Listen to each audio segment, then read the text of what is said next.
What is up, you sexy mother hubbards? It's Aid Thompson here. Normally you would find me on episodes of the Aid Thompson and Other Disappointments podcast, or indeed hosting the Punk Politics videos in the morning.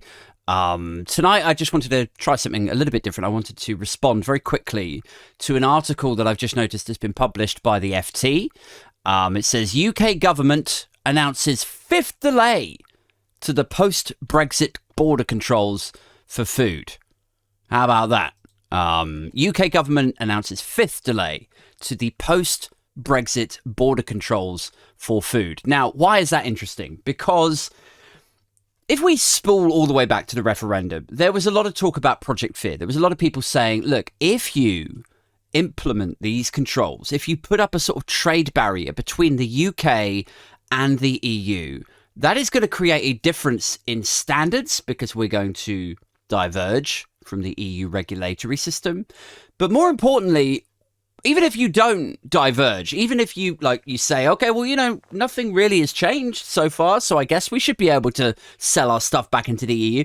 Because you're no longer a part of the EU, you don't have that free trade any longer, you're now going to be checked at the border, or certainly a percentage, a proportion of your food, your goods, your agricultural production, that's going to be checked in case the EU are allowing substandard food and products to come into their trading areas. So that was back at like the Brexit sort of campaign and like all the talk of Project Fear and all of that. Then obviously Leave won the referendum, but at every juncture since then, when there's been an opportunity or rather an expectation that these controls will be implemented, at every time, this is the fifth time they've gone, well, yeah, maybe we'll hold off on that. Let's just hold on. And so it's difficult to be a little bit, snarky about this, because I feel like people like me and perhaps, more amplified voices like Femi Oluwole, for example, I guess, George Osborne, David Cameron, anyone that was like on the Remain side, firmly on the Remain side, was predicting or warning that if you created this trade barrier, you would create issues.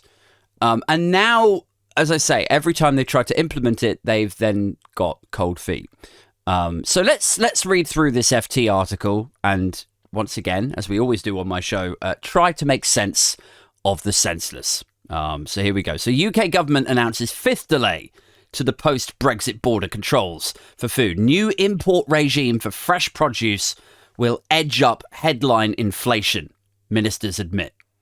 Let's continue. It says the UK government has confirmed a fifth delay to the implementation of its post-Brexit border controls on food and fresh products, as ministers admitted the new regime on EU imports would push up prices, as predicted, as warned.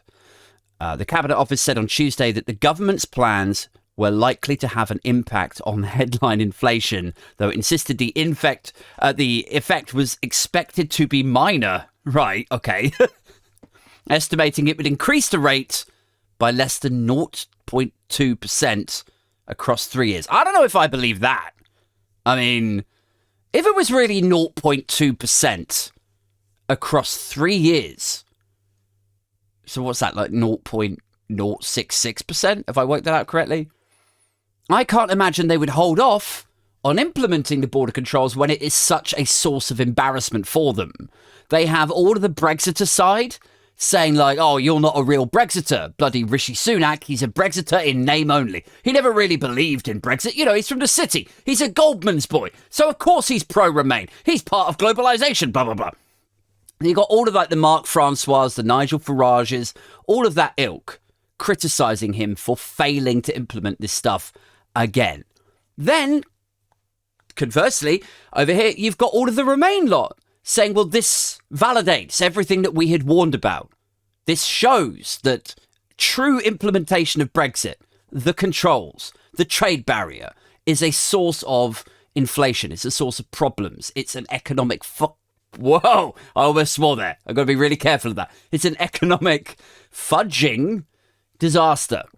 So the idea that they would hold off on implementing this if the outcome of it were only 0.2% across 3 years, by which time they're likely to be out of government, over 3 years. Though it's only 1 year of that they really have to worry about because they are out after this. That seems slightly fanciful to me. Ministers confirmed the move, first reported by the FT last week, to push back the launch of new paperwork requirements at the border from October to January. New physical checks on imports due to come into effect in January will now start in April. The latest delay to introducing border checks followed Treasury concerns over the inflationary impact of the incoming regime and a request by traders for more time to prepare. And I think what's interesting about this is the substance grating or like hitting at loggerheads with the symbolism, isn't it? When you think about Brexit, you think about flags, you think about poppy waving cretins, people talking about sovereignty and Britishness and getting back to the good old days when you could say this word and that, you know, there's a lot of symbolism to it. But then once that symbolism meets the substance, once they're forced to write it down, as James O'Brien always says, once you're actually forced to sit down and write down what Brexit actually means and how it's supposed to work in practice, the whole thing falls to pieces. And I think that's what we're seeing here again, is we are in an environment, we're in an era, we're in a political climate where you have the Brexiters still, you know, chomping at the bit, still saying this government are comprised of Remainers. They don't really believe in Brexit. And at the same time, you've got the substance, the actual objective reality that they're trying to force the square-shaped Brexit through this sort of circular, spherical-shaped hole, you know? It's like, well, how do you want it to work? Oh, well, I don't know, you know, flags, poppies and Britishness. Okay, well, great, you know, but we have to actually worry about how we're going to get these things through the border. We have to actually worry about controls and making time to prepare and how much we're going to pay on a tariff. Can you solve any of that for us? No. So yeah, I think it's interesting from that perspective. Let's carry on. It says the post-Brexit controls on animal and plant products were originally meant to start in 2021. Full checks have been applied to British exports heading into the EU since January 2021, to the fury of UK farmers who believe they are competing against continental rivals on an uneven playing field. Now, I think that is... I got to be careful here. I'm really trying not to swear. I think that is... like, it's hard to not get a little bit drunk on the Schadenfreude with this. Because here you have a subset of the UK economy. You have the farmers, you have the agricultural workers, and all of the sort of sub-economy businesses that are reliant on those businesses within that industry, right? And I think they thought they were going to get a really cushy deal through Brexit. If they voted for Brexit, they would be able to work outside of the EU regulatory system. They would have an advantage over the European farmers. But it didn't matter how many times people warned them and just banged their heads against the wall, going like, if you leave the EU, you will not be able to sell into the EU. Do you sell meat? Do you sell your pork into the EU at the moment, do you? You do? Oh, okay. Right. Well, where are you going to sell it when you like it's too costly for you or too complex with all the red tape and your lorries are getting stuck in queues and you've diverged from the EU regulatory program. So now you don't use the same chemicals and all of this stuff as they do, so they won't let it in. Do you know what I mean? Like it didn't matter how many times people were warned about that stuff. They still voted through Brexit. Now, I don't know if every single farmer voted for Brexit on that basis. There might be an array of different reasons why they did. But that was certainly the sense that I was left with. And so it's difficult to now not feel somewhat like... I don't want to use the word Schadenfreude, but it's difficult to not feel a little bit chunty. Still, not swearing. About this. Because, yeah, like now you are at a disadvantage.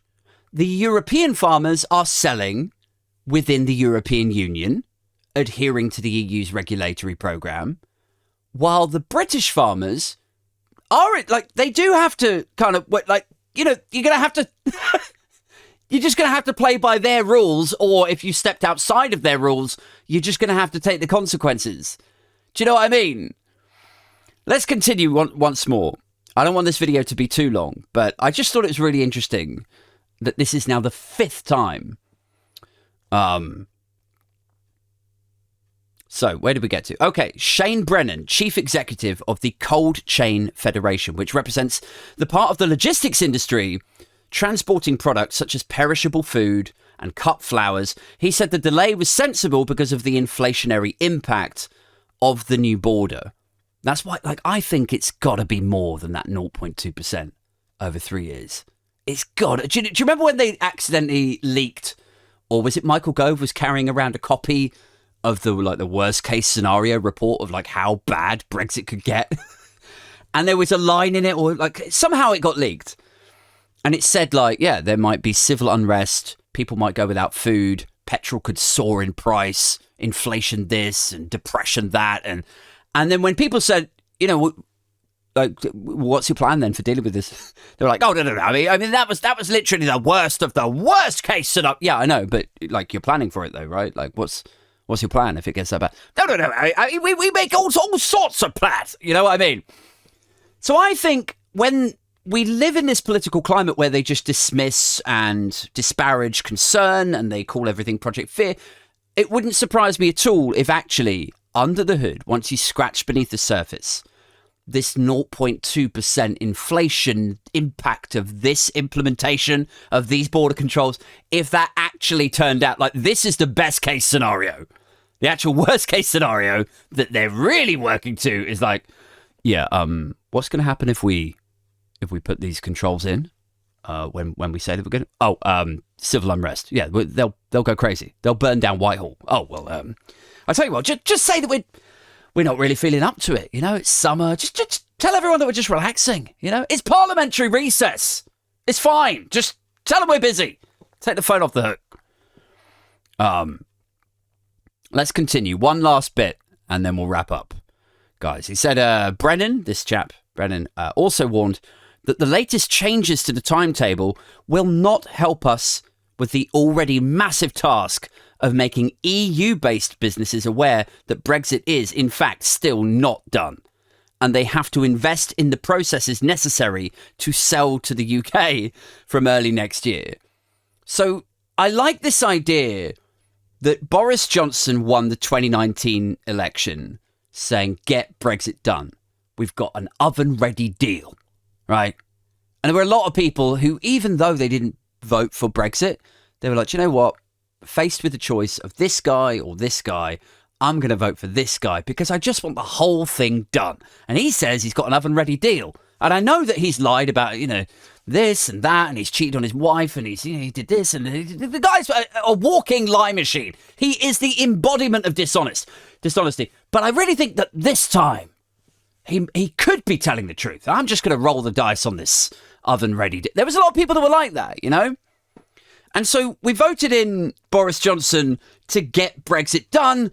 And even after he'd already messed it all up and he had all of the, the Farages and the Francois saying he's actually, I don't think Francois really criticised him, but he had a lot of criticism from some quarters of the Conservative Party and beyond that he wasn't a real Brexiter and he'd messed up Brexit.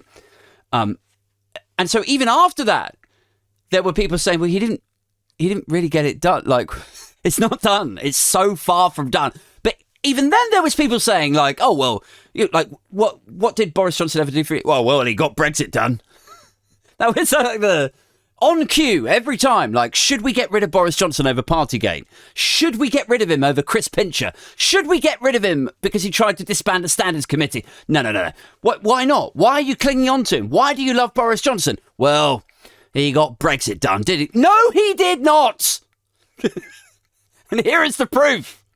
We are how many years down the line since a referendum, and we've still got people going we're still trying to assure our European business partners that they need to get this stuff because Brexit is very much not done. They still need to prepare. If they want to sell into the UK next year, they need to do X, Y, and Z. And the worst part is X, Y, and Z aren't even identified still at this stage. Guys, I'm going to leave it there. I think this is really interesting though. And if you enjoy these sort of quick looks at headlines as they're breaking, please do consider liking and subscribing. I do a video every day or every other day called Punk Politics, where I take the piss out of whatever is in the news. But I also do a twice-a-week podcast called Aid Thompson and Other Disappointments, sometimes with a guest, sometimes where I just roast whatever's in the news and try to make sense of the senseless. That's it from me. Until next time, see you later.